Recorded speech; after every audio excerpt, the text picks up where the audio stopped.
আমি সরকারকে বলবো, অন্তর্বর্তী সরকারকে বলবো, ডক্টর ইউনূস সাহেবকে বলবো, কোন একদিকে ঝুঁকে যাবেন না। আপনার মতো শিক্ষিত ভদ্রলোক যে কাজ করেছেন এটা ঠিক করেন নাই, আমরা সহ্য করেছি। কোন এক ব্যক্তির সাথে বৈঠক করে একা একা, কোন এক ব্যক্তির সাথে বৈঠক করে একা একা আপনি নির্বাচনের ডেট ঘোষণা দিতে পারেন না, এটা আপনার জন্য বৈধ নয়। আমরা মেনে নিয়েছি। ভেবেছেন অমুক দল ক্ষমতায় আসবে, যদি আপনিও নিরপেক্ষ না থাকেন মানুষ কার উপরে আস্থা রাখবে? কিন্তু খবরদার, নির্বাচন আপনি যেই দিন করেন আপত্তি নাই, কিন্তু প্রয়োজনীয় সংস্কার এবং দৃশ্যমান বিচার ব্যতীত যদি আপনি নির্বাচন করেন তাহলে অবশ্যই জনগণের কাঠ গড়ায় আপনাকে দাঁড়াতে হবে। সাল্লাল্লাহু আলাইহি ওয়াসাল্লাম ইসলামী আন্দোলন বাংলাদেশ কর্তৃক আয়োজিত আজকে এই গণসম্মেলনের সম্মানিত সভাপতি,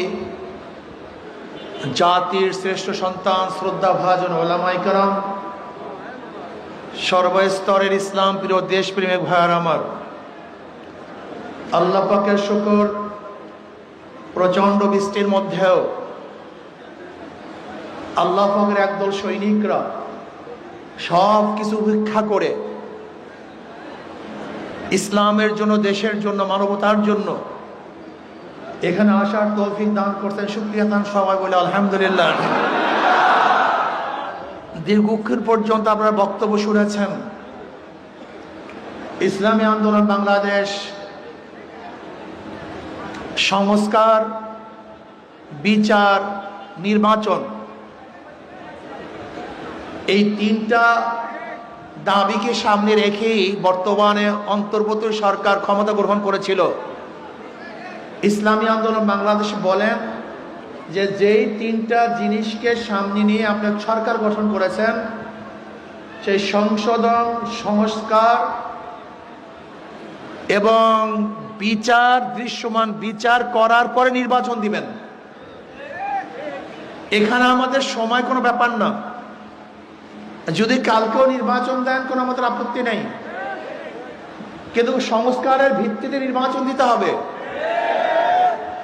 যদি সংস্কার না করে নির্বাচন দেন অসুবিধা কোথায়? এই নির্বাচন গ্রহণযোগ্য নির্বাচন হবে না, নির্বাচন কেউ মানবে না। ইদানিং আপনারা দেখেছেন দুই একটা নির্বাচন হয়ে গেছে,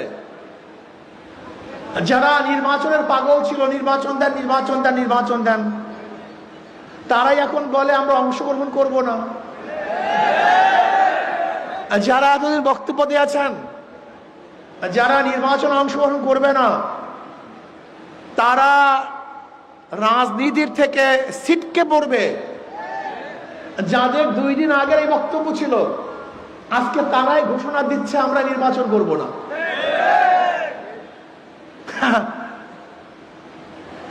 আমি আশ্চর্য হয়ে যাই বিএনপির অবস্থা দেখে। এই বরিশালের অনেক সাংবাদিক আমাকে প্রশ্ন করেছেন যে হুজুর, বিএনপির এত ভোট, এত বড় সংগঠন।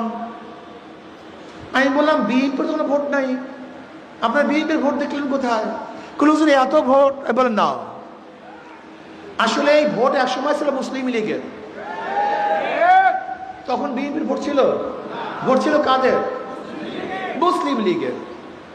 মুসলিম লীগের পরে ভোট আসছে কাদের? আওয়ামী লীগের।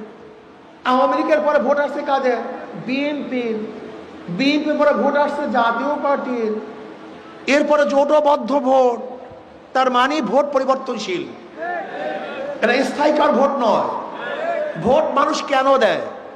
শান্তি পাওয়ার জন্য, মুক্তি পাওয়ার জন্য, উন্নয়নের জন্য, তার মেয়ের ইজ্জতকে রক্ষা করার জন্য, তার বাড়িকে রক্ষা করার জন্য, নিজের জীবনকে রক্ষা করার জন্য, দেশের উন্নয়নের জন্য। ডাকাতি, চুরি, গুন্ডামি, বদমাশের জন্য কেউ কাউকে ভোট দেয় না। স্বামীকে বেঁধে রেখে স্ত্রীকে ধর্ষণ করবেন, এর জন্য মানুষ কাউকে ভোট দেয় না। বগুড়ায় দেখেছেন, প্রস্তাব দিয়েছে বাবার কাছে আপনার মেয়েকে বিবাহ করতে চাই, বাবাই রাজি হয় নাই, মেয়ের সামনে বাবাকে হত্যা করে ফেলেছে।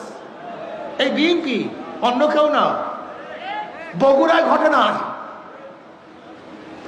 শুধু বিবাহের প্রস্তাবে রাজি না হওয়ার কারণে বাবাকে হত্যা করছে। এই বাবা হত্যা হবে এর জন্য কেউ কাউকে ভোট দেয় না। তজুমুদ্দিন এই ভোলায়, আপনাদের ভোলায়, আমাদের ভোলায় চাঁদা না দেওয়ার কারণে স্বামীকে বেঁধে রেখে সবার সামনে স্ত্রীকে গণধর্ষণ করেছে, এর জন্য মানুষ কাউকে ভোট দেয় না। ঢাকায় দেখেছেন চাঁদার জন্য আপুসের মধ্যে নিজেদের মধ্যে করুণ ধরে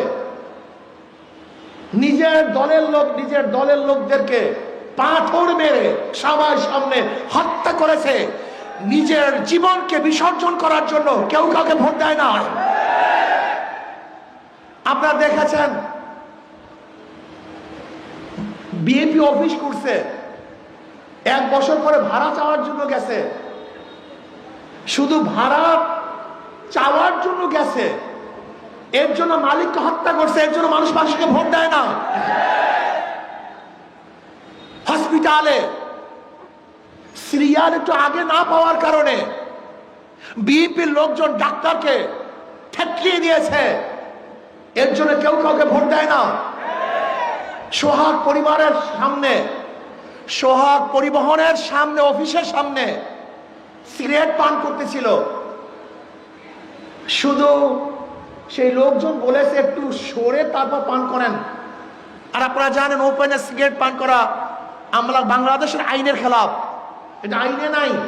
ওপেনে কোনো জায়গায় কেউ সিগারেট পান করতে পারবে না, এটা বাংলাদেশের সংবিধান, বাংলাদেশের আইন।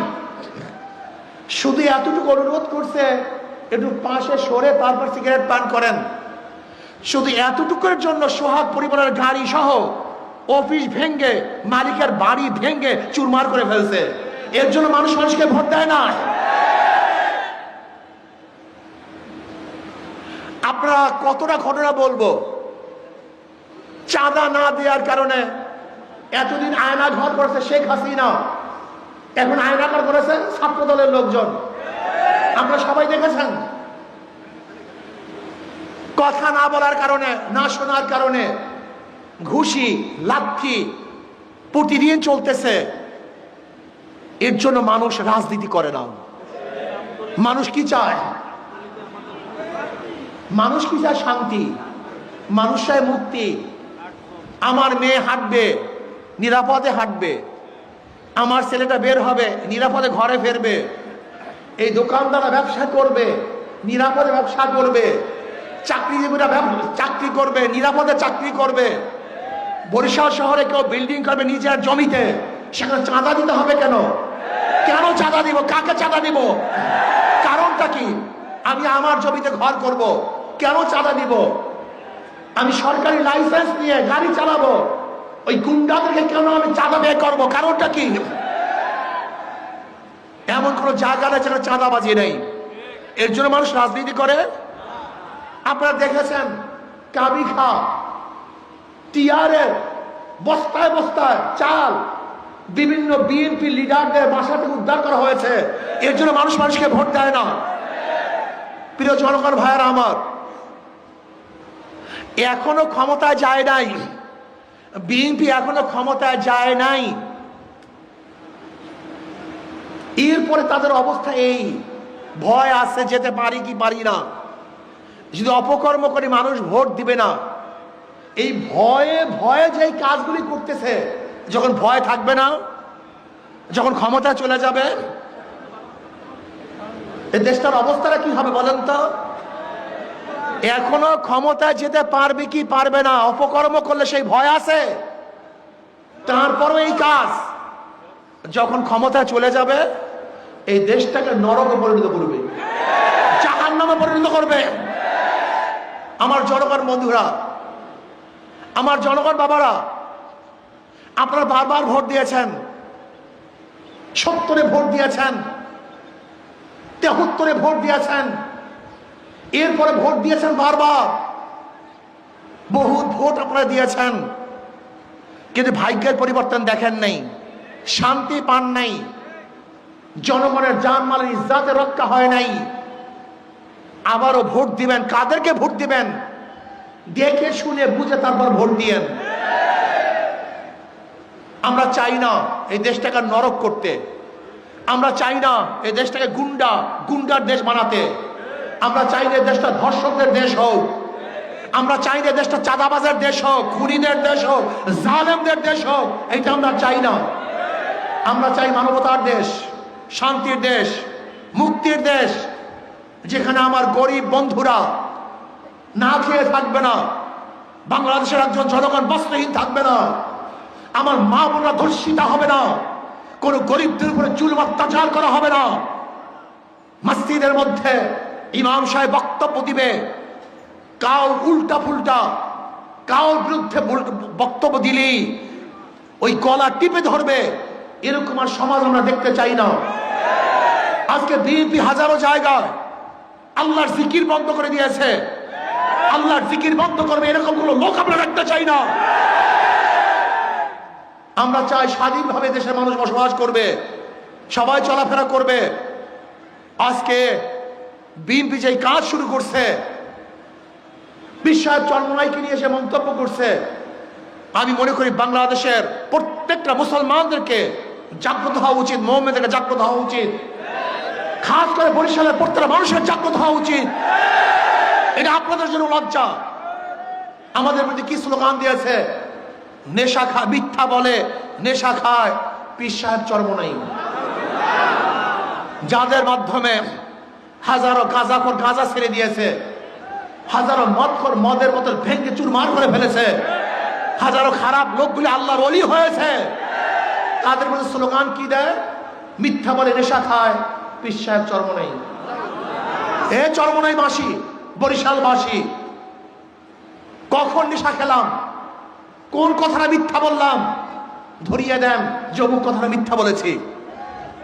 আমরা নাকি ভণ্ড, আমরা নাকি ভণ্ড, আমাদের নাকি এলেম খারাপ নেই, আমরা মূর্খ, আমরা নাকি চরের দল। কটূক্তি করে আমি বারবার বলতেছি, আমি বিশ্বাস করি যারা আল্লাহর ওলিদের বিরুদ্ধে এই কটূক্তিমূলক বক্তব্য দিয়েছে, আল্লাহ পাক ছাড় দেন, ছেড়ে দেন না। গজবের অপেক্ষা থাকো, গজব আসতেছে, গজব আসতেছে। এই বরিশালে বসে বলেছিলাম, ওই জালেমদের পতন না দেখিয়েছেন আল্লাহ পাক, আমাকে মৃত্যু না দেন।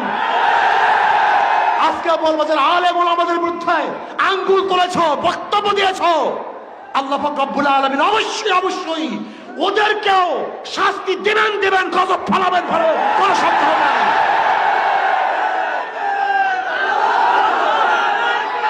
যেই কাজগুলি তারা করেছে, যেই কাজগুলি করেছে আপনারা দেখেছেন, ওলামায়ে কেরামদেরকে বক্তব্য দিতে দেয় না, সাধারণ মানুষকে চলতে দেয় না, এখনো ক্ষমতায় যায় নাই। তুমি ভেবেছ সেই আগের সেই ধানের শীষ দেখলেই মানুষ পাগল হয়ে যাবে? আল্লাহ, এটা 2025, ওরা সব দেখবে, ওদের বক্তব্য দেখবেন, শুধু জিয়াউর রহমান সাহেব এইটা করছে, সেইটা করছে, এইটা করছে, সেইটা করছে। বুঝলাম জিয়াউর রহমান সাহেব এইটা করছে, সেইটা করছে। জিয়াউর রহমান সাহেবের আদর্শের কারণে এদেশে মানুষ সত্তার সাহেবকে ভোট দেয় নাই। সত্তার সাহেব কি করেছে? জিয়াউর রহমান সাহেব এইটা করেছে, সেইটা করেছে। খালেদা জিয়াকে 1991 সালে ভোট দেয় নাই। খালেদা জিয়া কি করেছে? জিয়াউর রহমান সাহেব এইটা করেছে, সেইটা করেছে। 2001-এ বিএনপিকে ক্ষমতায় নেয় নাই। 2001-এ কি করেছো সেইটা বলো। দেখবেন বিএনপির মধ্যে এরকম কোনো বক্তব্য নাই, আমরা এইটা করছি, সেইটা করছি, কোনো বক্তব্য নাই। শুধু জিয়াউর রহমান সাহেব এইটা করছে, সেইটা করছে। বলবেটা কি? এরা তো ক্ষমতায় গিয়ে দুর্নীতিতে 5 বার দেশকে চ্যাম্পিয়নশিপ করছে। এরা দুর্নীতিতে 5 বার চ্যাম্পিয়নশিপ করছে, বহুত কেস করছে। এদেশে মানুষ অতুষ্ট হয়ে তাদেরকে উৎখাত করার জন্য আন্দোলন সংগ্রাম করেছে। যাই হোক, আমি বরিশালের বাসীদেরকে বলবো, আমার বাবাদেরকে বলবো, গোটা বাংলাদেশের মানুষকে বলবো, পিআর সিস্টেমে নির্বাচন দেন। আজকে হোক কালকে হোক বিএনপি ওই দাবি করবে, কিন্তু সে সময় আসতে আছে। বিএনপির পায়ের নিচের মাটি তো আস্তে আস্তে সব ফসকিয়ে যাচ্ছে। বিএনপি আজকে হোক কালকে হোক পিআর সিস্টেমে নির্বাচন দাবি করবে। আর আমি বিশ্বাস করি সাংবাদিকরা লিখে রাখেন, ভুলবেন না, আজকে তারিখ দিয়ে লিখে রাখবেন। ইনশাআল্লাহ বাংলাদেশের যেই সেই জায়গায় যেখানে যেখানে ইসলামী দলের শক্তিশালী প্রার্থী থাকবে, প্রত্যেক জায়গায় ইসলামের বাহিরের শক্তি হারবে হারবে হারবে। যেখানে যেখানে যেই সিটগুলিতে ইসলামের পক্ষের শক্তিশালী ক্যান্ডিডেট থাকবে, বিপক্ষের ইসলামের বিরোধী সমস্ত শক্তিগুলি অবশ্যই হারবে। আগামী নির্বাচন দুই ভাগে ভাগ হয়ে যাবে, ইসলামের পক্ষের শক্তি, ইসলামের বিপক্ষের শক্তি, ভারতের পক্ষের শক্তি, ভারতের বিপক্ষের শক্তি। আগামী নির্বাচন হবে ইসলামের পক্ষে, ইসলামের বিপক্ষে, ভারতের পক্ষে, ভারতের বিপক্ষে। আর আগামী নির্বাচনে জিতবে কারা? যারা ইসলামের পক্ষে, ভারতের বিপক্ষে, তারাই জিতবে ইনশাআল্লাহ। দুই ভাগে ভাগ হয়ে যাবে, কোনো সন্দেহ নেই। এদেশের মানুষ ইসলাম ফোবিয়া, হাজারো মানুষ ইসলাম ফোবিয়া, ইসলামকে ভয় পায়। এক গাঁজাওয়ালা একদিন আমাকে বলতেছে, হুজুর ইসলাম ক্ষমতায় আসলে আমার গাঁজার অবস্থাটা কি হবে? আমি তো গাঁজাখোর, গাঁজা ছাড়া থাকতে পারি না। আমি বললাম, বাবা তুমি কি মসজিদে গিয়ে গাঁজা সেবন করতে পারো? বলে না। আমি বলি কেন? বলে পরিবেশ নেই। আমি বলে ইসলাম ক্ষমতায় আসলে গোটা বাংলাদেশটা মসজিদে পরিবেশ হয়ে যাবে, তোমাকে গাঁজা সেবন করতে হবে না। তাহলে প্রমাণ কি? আজকে এখানে হাজারো মানুষ আছেন যারা বিড়ি পান করেন, ধূমপান করেন, এরকম কি একটা লোক এখানে নাই? কই এখন পান করেন না কেন? কথা বলেন না কেন? নিষেধ করছি, বাধা দিছি, কি নাই? ঠিক ইসলাম হুকুমত আসলে পরিবেশ থাকবে না, আপনি এমনিতে ভালো হয়ে যাবেন। চোরেরা মনে করে হুজুর ইসলামী ক্ষমতা আসলে আমার চুরির অবস্থাটা কি হবে? আমি বললাম, তুমি চুরি করবা কেন? ক্ষুধার্ত? স্ত্রীর জন্য, ছেলের জন্য, মেয়ের জন্য? তোমার চুরি করার দরকার নাই, সরকার দায় দায়িত্ব নিয়ে নেবে। তোমার ছেলের, তোমার মেয়ের, তোমার পরিবারের দায় দায়িত্ব সরকারের থাকবে, তোমাকে চুরি করতে হবে না, সব দায় দায়িত্ব সরকারের। তুমি চুরি করবা কেন? দাড়ি যারা কাটেন তারা মনে করে ইসলামী হুকুমত আসলে আমার দাড়ির অবস্থাটা কি? আচ্ছা বলেন তো, মসজিদে ঢুকলে আপনাকে ইমাম সাহেব বলছে দাড়ি রাখিয়ে আসেন? আজ পর্যন্ত শুনছেন কোন জায়গায়? ইসলামের সবচেয়ে বড় পবিত্র জায়গা হলো মসজিদ, সেখানে আপনাকে দাড়ি রাখার জন্য আপত্তি করে না, দাড়ি ছাড়া ঢুকতে দেয়। আর এই গোটা বাংলাদেশ থেকে দাড়ি ছাড়া আপনাকে বিদায় দিয়ে দিবে। এই সমস্ত ঢুকাইছে কি আপনাকে? এই ইসলামের দুশ্মন এই সময় মাথার মধ্যে ঢুকাইছে। আমার হাজারো মহিলারা যারা পর্দা করে না, এটা ধারণা কি ইসলামী ক্ষমতায় আসলে আমাকে বস্তা বন্ধে সব ঘরের মধ্যে ঢুকাই দিবে? লাইফিদ্দিন, ইসলামের মধ্যে বাড়াবাড়ি নাই, এমন পরিবেশ সৃষ্টি হবে তুমি আদর্শবান হয়ে যাবা, তোমার কোনো কষ্ট হবে না। ইসলাম করবে, জুলুম করবে না, অত্যাচার করবে না। ইসলাম ক্ষমতা আসলে কি হবে? প্রত্যেকের অধিকার বাস্তবায়ন হবে, প্রত্যেকের প্রাপ্তি তার দ্বারে দ্বারে বুঝবে ইনশাআল্লাহ। আমি সমস্ত বাবাদেরকে বলবো, এই 53 বছর পর্যন্ত বিভিন্ন মানুষদেরকে বিভিন্ন দল থেকে ক্ষমতায় নিয়েছেন, বারবার পরীক্ষা করেছেন, ওরা বারবার ফেল করেছে। আমি অনুরোধ করব, আগামী নির্বাচনে শুধু ইসলামকে পরীক্ষা করুন, একটাবার পরীক্ষা করুন। যদি ফেল করে জীবনে আপনাদের কাছে আসবো না। একটাবার পরীক্ষা করুন, শুধু একটাবার। হাত জোর করে অনুরোধ করছি, ইসলামকে শুধু একটাবার পরীক্ষা করুন। থাকবেন না, জিতবেন। থাকবেন না, অবশ্যই জিতবেন ইনশাআল্লাহ। আর মুসলমানকে ইসলামকে পছন্দ করবেন না, মুসলমানকে ইসলামকে পছন্দ করবেন না। আপনার জন্য সবচেয়ে প্রিয় সংগঠন, প্রিয় নীতি আদর্শ ইসলাম। ইসলামের বাইরে যাওয়ার আপনার কোনো সুযোগ নেই। ওদের সব জায়গায় ধোঁকাবাজি। যারা নৌকা নিয়ে নির্বাচন করে নিজেরা নৌকা চালাতে পারে না, যারা ধানের শীষে নির্বাচন করে নিজেরা ধান কাটতে পারে না, যারা নাঙ্গল নিয়ে নির্বাচন করে নিজেরা নাঙ্গল বইতে পারে না, যারা কুঠার নিয়ে নির্বাচন করে নিজেরা কাঠ ফাটতে পারে না, সমস্ত মার্কাগুলি প্রতীকগুলি গরিবদের, কিন্তু যারা নির্বাচন করে একজনও গরিব না। প্রতীক সব গরিবদের, কিন্তু যারা নির্বাচন করে তার একজনও গরিব না। তার মানে মার্কার সাথে ওদের কাজের করে মিল নাই। কিন্তু হাত পাখা এমন একটা প্রতীক, যে নির্বাচন করে সেও চালাতে পারে, যারা সমর্থন করে তারাও চালাতে পারে। হাত পাখা প্রয়োজন মুসলমানদের, হাত পাখা প্রয়োজন হিন্দুদের, হাত পাখা প্রয়োজন খ্রিস্টান বৌদ্ধদের, হাত পাখা প্রয়োজন পুরুষদের, হাত পাখা প্রয়োজন মহিলাদের, হাত পাখা প্রয়োজন বড়দের, হাত পাখা প্রয়োজন ছোটদের, হাত পাখা প্রয়োজন ধনীদের, হাত পাখা প্রয়োজন গরিবদের। কেউ কাউর মার্কা নিয়ে ঘুমায় না, ঘুমের সময় কাউর মার্কা বুকের উপরে থাকে না, কিন্তু একটাই প্রতীক ঘুমের সময় কলিজার উপরে থাকে, সেই প্রতীকের নাম হাত পাখা। সব মার্কা দেখা শেষ, হাত পাখার বাংলাদেশ। সব মার্কা দেখা শেষ, হাত পাখার বাংলাদেশ। আমি বিশ্বাস করি হাত পাখা বিজয় হলে এই জাতি বিজয় হবে, হাত পাখা বিজয় হলে দেশ বিজয় হবে, হাত পাখা বিজয় হলে মুসলিম হিন্দু বৌদ্ধ খ্রিস্টান সবাই বিজয় হবে। আমি সরকারকে বলবো, অন্তর্বর্তীকালীন সরকারকে বলবো, ডক্টর ইউনূস সাহেবকে বলবো, কোন একদিকে ঝুঁকে যাবেন না। আপনার মতো শিক্ষিত ভদ্রলোক যে কাজ করেছেন এটা ঠিক করেন নাই, আমরা সহ্য করেছি। কোন এক ব্যক্তির সাথে বৈঠক করে একা একা, কোন এক ব্যক্তির সাথে বৈঠক করে একা একা আপনি নির্বাচনের ডেট ঘোষণা দিতে পারেন না, এটা আপনার জন্য বৈধ নয়। আমরা মেনে নিয়েছি। ভেবেছেন অমুক দল ক্ষমতায় আসবে, যদি আপনিও নিরপেক্ষ না থাকেন মানুষ কার উপরে আস্থা রাখবে? কিন্তু খবরদার, নির্বাচন আপনি যেই দিন করেন আপত্তি নাই, কিন্তু প্রয়োজনীয় সংস্কার এবং দৃশ্যমান বিচার ব্যতীত যদি আপনি নির্বাচন করেন তাহলে অবশ্যই জনগণের কাঠ গড়ায় আপনাকে দাঁড়াতে হবে, জনগণের কাছে আপনাকে জবাব দিতে হবে।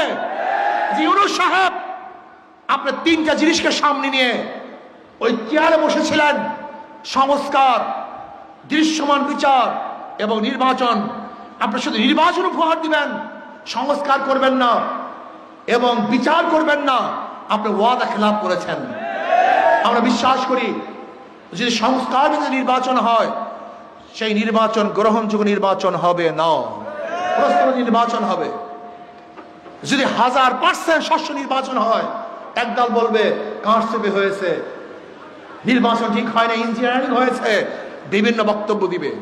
কাজে এমন নির্বাচন চাই যেই নির্বাচন গ্রহণযোগ্য নির্বাচন হবে। নির্বাচন কমিশন সাহেব আপনি কি বলেছেন? পিআর সিস্টেম সংবিধানে নাই। আপনি নিজেকে সংবিধানে আছেন? আপনি নিজেও তো সংবিধানে নাই। আপনি কি জানেন যে সরকার ফল করার 3 মাসের মধ্যে নির্বাচন দিতে হবে? এটা সংবিধান। আর আপনি তো 3 মাসের পরে বসছেন, আপনার তো বৈধতা নাই। এই সংবিধান আপনাকেই তো বৈধতা দেয় না, আর আপনি বলছেন সংবিধানে নাই। আমরা বলবো আপনিও সংবিধানে নেই। যেরকম আপনার সংবিধানবিহীন, ঠিক পিয়ারও আমি মনে করি সংবিধানবিহীনই হওয়া উচিত। কারণ এই 72 নির্বাচনে 72 সংবিধান আমরা চাই না। এই সংবিধানকে পরিবর্তন করতে হবে। সমস্ত ফ্যাসিস্ট তৈরি করে এই 72 সংবিধান, এটা যার যার মতো কেটে সেটে নিজেদের অনুযায়ী, নিজেদের স্বার্থ অনুযায়ী সাজানো হয়েছে। এই সংবিধান মানুষকে কল্যাণ দিতে পারে না, মানুষকে মুক্তি দিতে পারে না। কাজে সংবিধান পরিবর্তন করতে হবে, সংস্কার করতে হবে, বিচার করতে হবে, পিআর সিস্টেমে নির্বাচন দিতে হবে। আর পিআর সিস্টেমে নির্বাচন দেওয়ার জন্য ইনশাআল্লাহ আমরা কর্মসূচি ঘোষণা করব। অবশ্যই অন্তর্বর্তী সরকার পিআর সিস্টেমে নির্বাচন দিতে বাধ্য হবে ইনশাআল্লাহ। আর যারা বলে পিআর বুঝি না, খায় না, মাথায় দেয়, ওদের রাজনীতি করার কোনো অধিকার নাই। একজন পিআর সিস্টেমে নির্বাচন হবে কি হবে না সেটা ভিন্ন কথা, কিন্তু একজন রাজনীতিবিদ যদি বলে আমি বুঝি না, তাহলে তার রাজনীতি করার কোনো অধিকার নেই। কাজে আসুন আগামী নির্বাচনে হাত পাকা প্রতীকের পক্ষে ইনশাআল্লাহ যে যেখানে আসি সব শক্তি নিয়ে ঝাঁপিয়ে পড়বো। রাজি আছেন ইনশাআল্লাহ? আমাদের বরিশাল আগুল যারা, আমাদের আগুল যারা উজিরপুর থেকে আমাদের রাসেল সদর মেহেদী সাহেব ইনশাআল্লাহ নির্বাচন করবেন, বলেন আলহামদুলিল্লাহ। আমাদের সিরাজ সাহেব বাবুগঞ্জ বুলাদির থেকে ইনশাআল্লাহ নির্বাচন করবেন, বলেন আলহামদুলিল্লাহ। আর আমাদের হযরত মাওলানা মুফতি আবুল খায়ের সাহেব মেহেন্দিগঞ্জ হিজলার থেকে নির্বাচন করে আলহামদুলিল্লাহ। এবং আমাদের ডাক্তার সিরাজি সাহেব আলহামদুলিল্লাহ, তার অবস্থা তো খুবই ভালো, ইনশাআল্লাহ নওসিকে জালুঘাট থেকে নির্বাচন করবেন আলহামদুলিল্লাহ। আমাদের সবাইকে কবুল করে নেন। এবার বরিশালবাসী বেদেশে জোট, হাত পাখায় দিনের ভোট। আল্লাহ আমাদের সবাইকে হাত পাখায় শাহেখের জন্মটাই বরিশাল সদর থেকে। আল্লাহ আমিন।